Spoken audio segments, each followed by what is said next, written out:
Saya Agus, balik lagi di Kolom Sinema.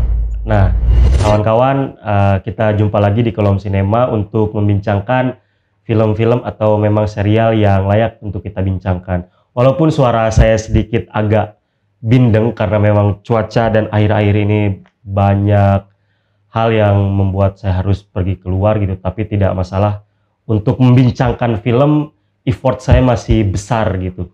Nah, kali ini kita akan membincangkan satu film yang awal tahun 2023 menjadi perbincangan banyak orang.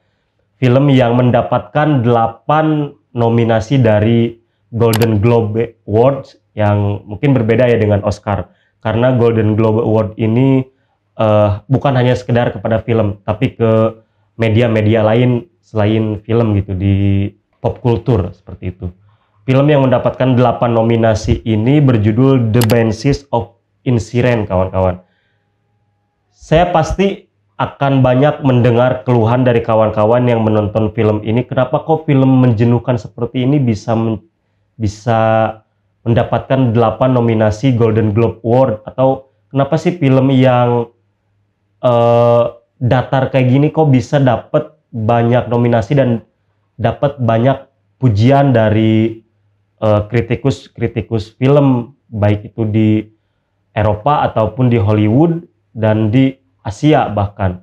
Saya harus menyambungkan film ini kepada salah satu fakta sejarah yang terjadi di Eropa pada tahun 1922 sampai 1925-an kalau tidak salah, yakni kejadian perang saudara yang melibatkan rakyat Irlandia, di mana perang saudara ini membuat rakyat Irlandia terpecah menjadi dua kubu, kawan-kawan. Yang pertama, kubu rakyat Irlandia yang ingin sepenuhnya merdeka dari Britania Raya. Kemudian rakyat Irlandia yang sebagian masih ingin berada di bawah kendali dari Britania Raya. Nah, fakta sejarah ini yang menjadi latar kejadian bagaimana film The Banshees of Inisherin ini terjadi gitu. Walaupun Inisherin ini diambil sebagai sebuah nama pulau fiktif atau pulau fiksi, tetapi kejadian-kejadian ataupun fakta-fakta sejarahnya memang nyata gitu, perang saudara yang terjadi di Irlandia ini. Dan aktor-aktor yang diambil untuk memerankan atau untuk berperan di film ini pun tidak main-main, kawan-kawan.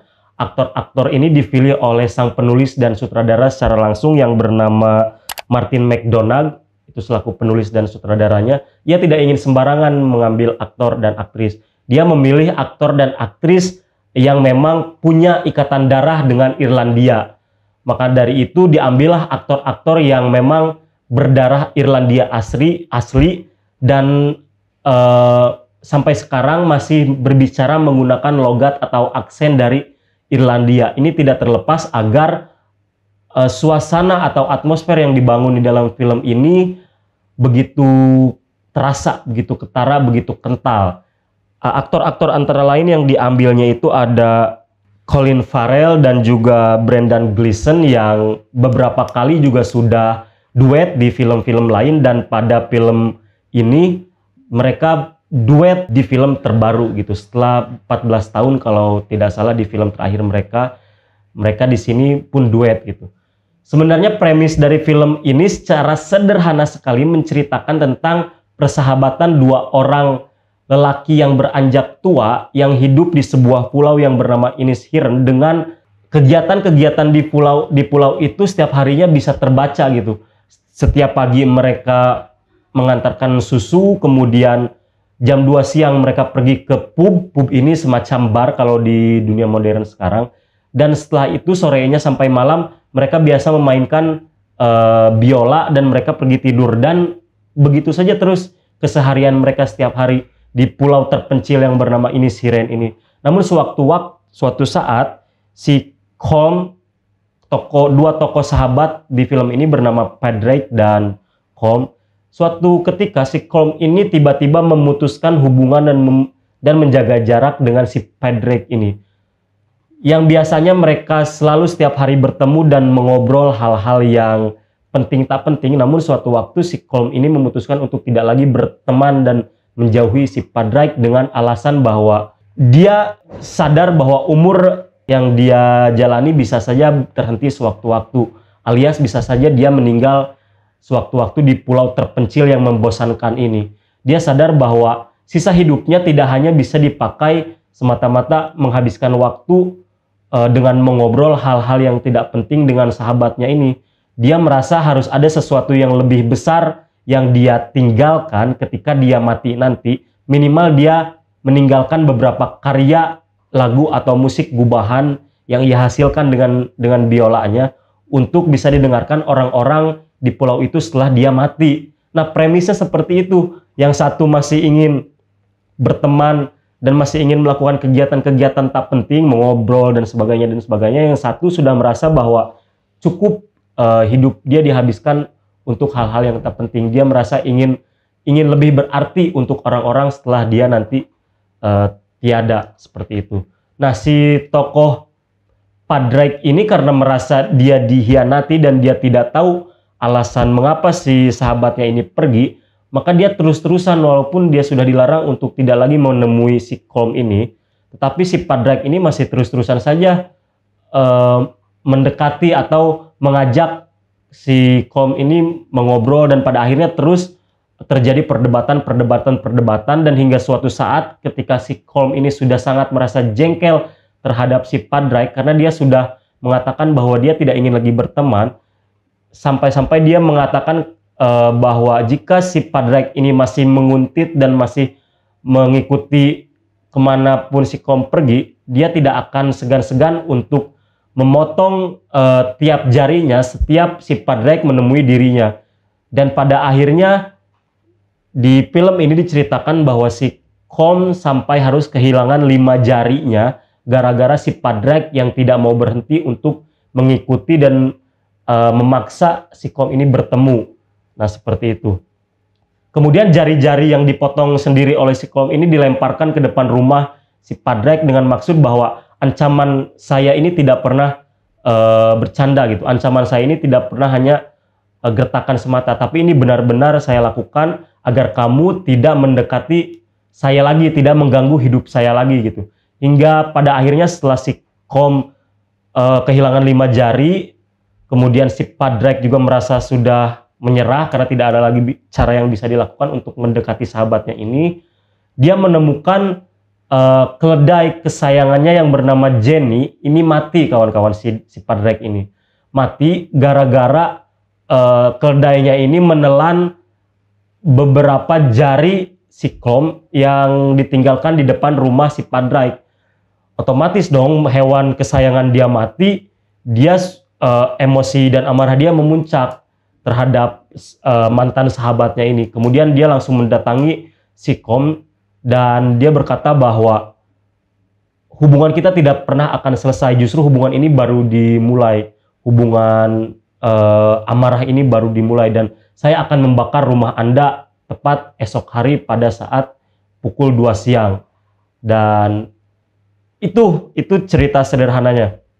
Kemudian balik lagi ke awal tadi pertanyaan, kenapa film ini begitu banyak mendapatkan nominasi dan begitu banyak mendapatkan pujian dari kritikus-kritikus film. Alih-alih film ini berbicara konflik yang luas, tapi film ini lebih berbicara ternyata tentang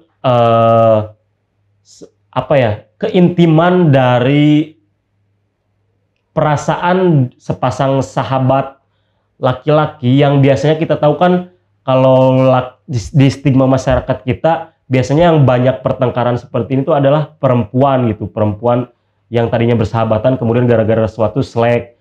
Dan ini kita dipertontonkan bahwa laki-laki juga yang terkenal dengan maskulinitas, yang terkenal dengan gengsinya. Justru di film ini diceritakan bahwa kaum laki-laki pun bisa memiliki perasaan yang begitu intim, perasaan yang begitu mendalam jika kehilangan sahabatnya yang biasanya setiap hari mereka bersama, tapi pada suatu waktu mereka harus berpisah, harus berhenti persahabatannya dengan alasan yang tidak jelas, seperti itu. Film ini dan naskah film ini ternyata mampu menyentuh titik emosional para penontonnya kawan-kawan. Walaupun sepanjang film hampir 2 jam film ini berjalan, kita tidak pernah lepas dari kondisi geografis di mana film ini diambil gitu. Sebuah pulau di mana pulau ini di hadapannya terhampar lautan yang begitu luas, dan pulau ini hanya memiliki penduduk tidak lebih dari sampai 100 penduduk gitu.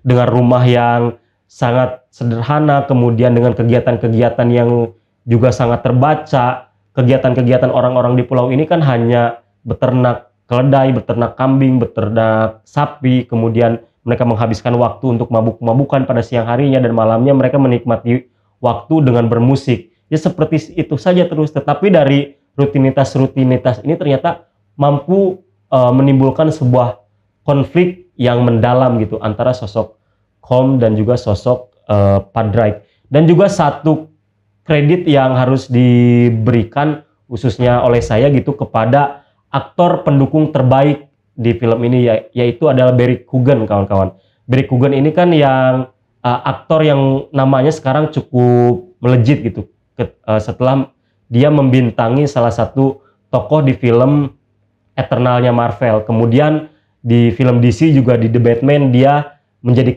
cameo untuk peran sebagai Joker. Dan keren banget kawan-kawan, di film ini Barry Keoghan berperan sebagai pemuda yang songong, pemuda yang tengil, pemuda yang dicap sebagai pemuda pengganggu dan pemuda bodoh. Tetapi bagi saya peran Keoghan ini yang sebagai Dominic di film ini adalah salah satu peran yang paling waras justru dalam film ini kawan-kawan. Karena semua orang yang ada di film ini, berdasarkan simpulan saya, itu semuanya orang-orang yang sudah hampir putus asa melihat rutinitas dan kebosanan hidup yang terjadi di Inisheer.